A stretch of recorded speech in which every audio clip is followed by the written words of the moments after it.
SSC result দেখার জন্য সর্বপ্রথম তোমরা এই ওয়েবসাইটটি ভিজিট করবে, দেখতে পাচ্ছ eboardresults.com। জাস্ট এই ওয়েবসাইটটিতে যাওয়ার পরে তোমরা কিন্তু একদম মার্কশিট সহকারে রেজাল্ট দেখতে পারবে। দেখতে পাচ্ছ নেম অফ এক্সামিনেশন, এখানে যাওয়ার পরে তোমরা এসএসসি সিলেক্ট করে দিবে। সো এটি দিয়ে কিন্তু সকল রেজাল্ট দেখা যায়। এরপর ইয়ারে যাবে, ইয়ার অফ এক্সামিনেশন, এখানে তোমরা যত সালে পরীক্ষা দিয়েছো সেটি দিয়ে দিবে। অবশ্যই 2025 দিয়ে দিবে, যেহেতু আমি 2019 সালে দিয়েছি এই জন্য আমি 19 দিয়ে জাস্ট দেখাবো তোমাদেরকে রেজাল্টটি বের করে। তোমরা অবশ্যই 25 দিয়ে দেবে। এরপর নেম অফ বোর্ড, অর্থাৎ তোমরা যেই বোর্ডে পরীক্ষা দিয়েছো সেই বোর্ডটি এখান থেকে সিলেক্ট করে দেবে। দেখতে পাচ্ছ এখানে অনেক ধরনের বোর্ড রয়েছে, আমি যে বোর্ডে দিয়েছি সেটি এখানে সিলেক্ট করে দিলাম, আমি ঢাকা সিলেক্ট করে দিলাম। তারপর টাইপ অফ রেজাল্ট, এখানে ক্লিক করে তোমরা যদি তোমাদের নিজস্ব রেজাল্ট দেখতে চাও সেক্ষেত্রে ইন্ডিভিজুয়াল অর্থাৎ প্রথম যে অপশনটি আছে এখানে প্রথম সিলেক্ট করে দেবে।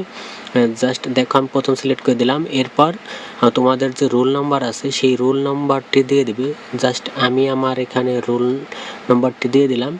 রোল নাম্বার দেওয়ার পরে এখানে জাস্ট এরপরে যে অ্যাডমিট কার্ডের রেজিস্ট্রেশন নাম্বার থাকে তোমাদের, সেই রেজিস্ট্রেশন নাম্বারটি এখানে সরাসরি উঠিয়ে দিতে হবে। দেখো জাস্ট আমি আমার রেজিস্ট্রেশন নাম্বার উঠিয়ে দিলাম। এরপর দেখো এখানে একটা ক্যাপচার ঘর আছে, এখানে যেমন আছে 9282। সো জাস্ট এখন আমি এটি উঠিয়ে দেবো। তোমরা বুঝতে না পারলে রিলেটে ক্লিক করলে দেখতে পারবে।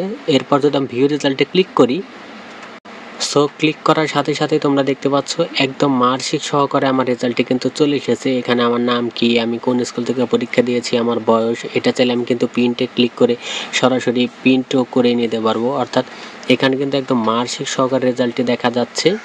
এভাবে কিন্তু তোমরা রেজাল্টটি দেখতে পারবে।